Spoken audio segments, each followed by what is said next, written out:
Hello beautiful souls, this is Yami and you're watching Alchemistic Healing. I'm outdoors right now. I'm a little bit tired. Hopefully the sound quality will be much better now that I'm using a different mic. So I'm going to do things a little bit differently in this video. I do want to keep it short, but I did want to try something new, and I'll talk about that right after I speak about the message for this next week. So I did write some words down, but I'm kind of going to let it flow and just channel what is still here as far as the message goes and what I pick up as pertinent to the following week. So one of the things that I personally have been doing through this pandemic as a tool, right, to use as something to high vibe or as something to further my self-exploration and my knowing of self in this human body, in this human vessel, is to do something as far as movement goes with my body. I have a term that I've kind of coined what I specifically do, which is just intuitive movement. And for me, it's been really interesting and really positive, and just listening to my body and listening to how it wants to move. I usually do like 10 minutes or more, depending on how I'm feeling. And it will incorporate some stretching, some yoga, but mostly it's just me moving my body in whatever way feels necessary in that moment.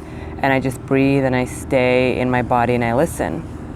Now, to some people, listening to your body part might seem a little bit foreign, but all I can say for that is that the more you practice, the more it becomes something that is easy to go in and out of. But again, I know for me, like for people who are just starting out, maybe yoga or meditation would be a good place to start. But our bodies are beautiful, intelligent, living things that are a part of us, but that are also continuously working with us and speaking to us. And so much of what has been indoctrinated in us in this incarnation throughout at least my lifetime, from what I've seen, is that we don't really practice listening to that. We don't really hone those types of skills. Instead, we go seek doctors and external experts for that information. Not that there's anything wrong with that. I myself help people go into these places.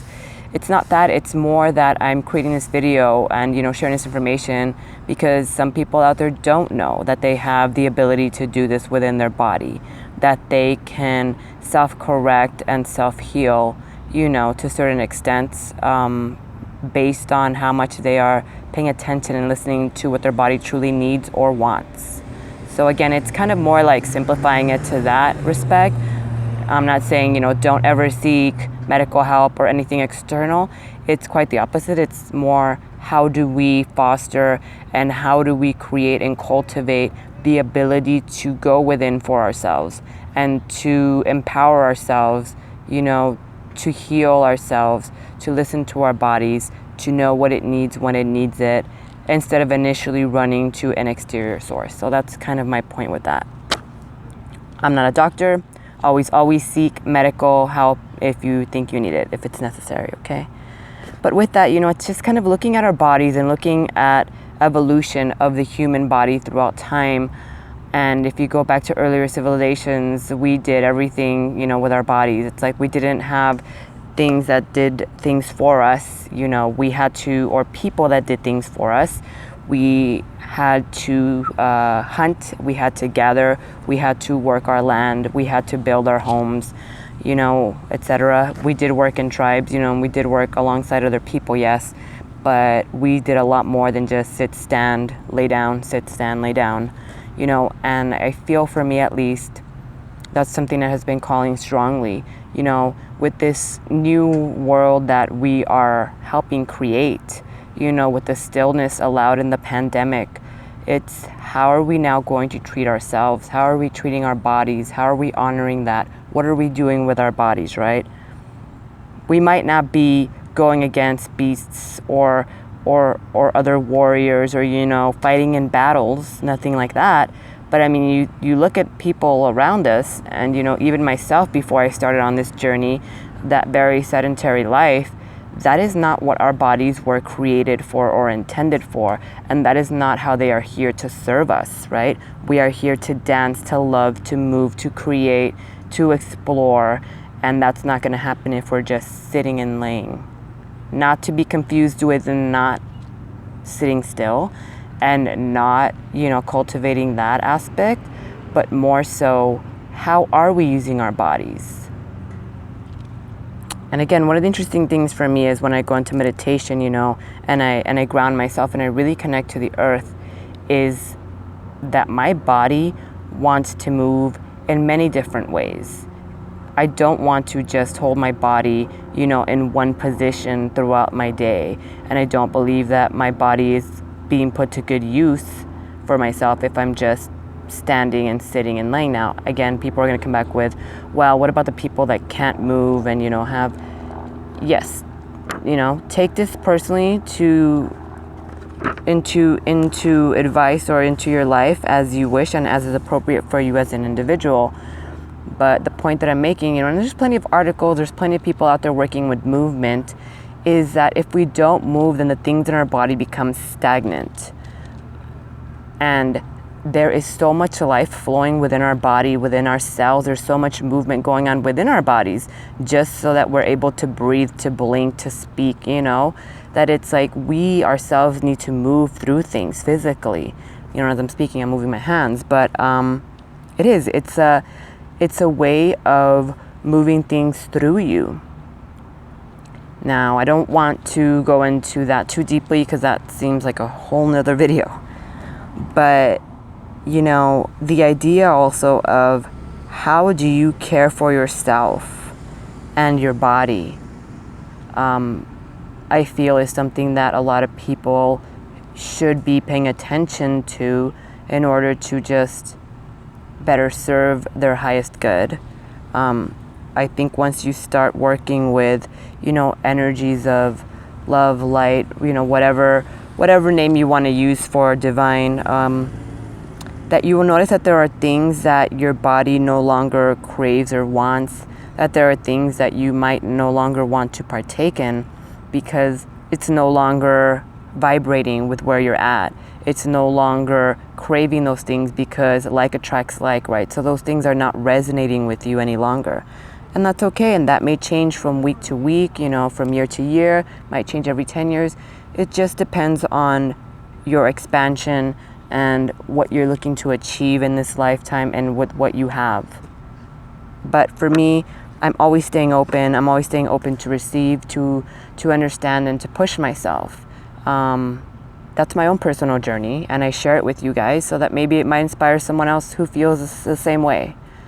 But for me, you know, it's kind of like, what can I do differently? How can I tweak this? How can I be playful with this? You know, so that it is something that I can have serve me in my life, even if it is something quote unquote negative or like this pandemic, you know. I'm always going to strive to do that because that's just me. That's my calling, that's my soul, that's my true essence. That's where I operate from. I'm sorry, let me see here. And my battery life is low. Sorry. But like I said, I did want to try something different with you guys. So, you know, take that as you wish, have that resonate with you. Yesterday was a very heavy day for me. So this morning was very much a self-care day. Ruth Bader Ginsburg passed away, as many of you know. It took me a while to kind of find out because I'm not always on social media. I don't really watch the news. That's just something that I personally have chosen to do. But I do find out about larger events, obviously, because I'm around other human beings and people talk and people post on their own Instagram. So I'm not totally clueless to what's happening in the world. So with that, you know, it just kind of ties in, her passing just kind of ties into everything I've been speaking to the previous weeks, you know, as to how we live and to how we carry ourselves. And what an amazing pioneer, and what an amazing embodiment of what it means, you know, to really live out that truth, to walk the talk, and to fight for change. You know, that was her arena. That was how she chose to do it, right? Not all of us are going to be called to that great of a platform, but many of us have gifts and things to share in the world. Yesterday also, I was blessed to hear Alicia Keys' new album, which had a very, you know, just resounding message, you know, of hope and of things being okay. And, you know, if you get the chance, just go ahead and listen to it, and just kind of, you know, there's a couple of songs there, but there's one that talks about how we are creating our own future, which is true. You know, this is our time. What kind of future are you creating for yourself and for those around you? Now, before I go, because the video is running a little bit longer than I wanted it to, I'm going to do something different. And for the last 3 minutes or so, I want to go ahead and send some healing energy to any of you that might need it.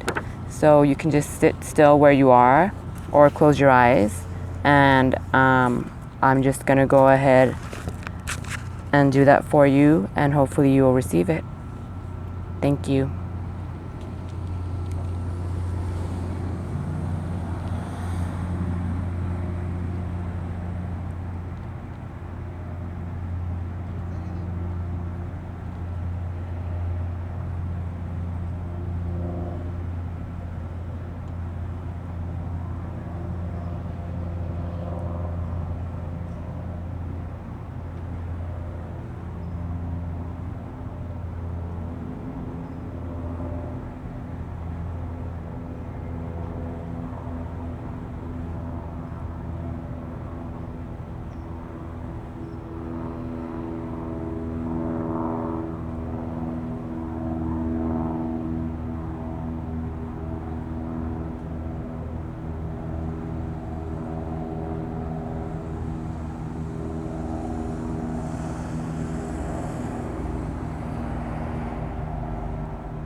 All right, beautiful souls. Hopefully that granted you a couple of minutes of serenity, peace, and healing.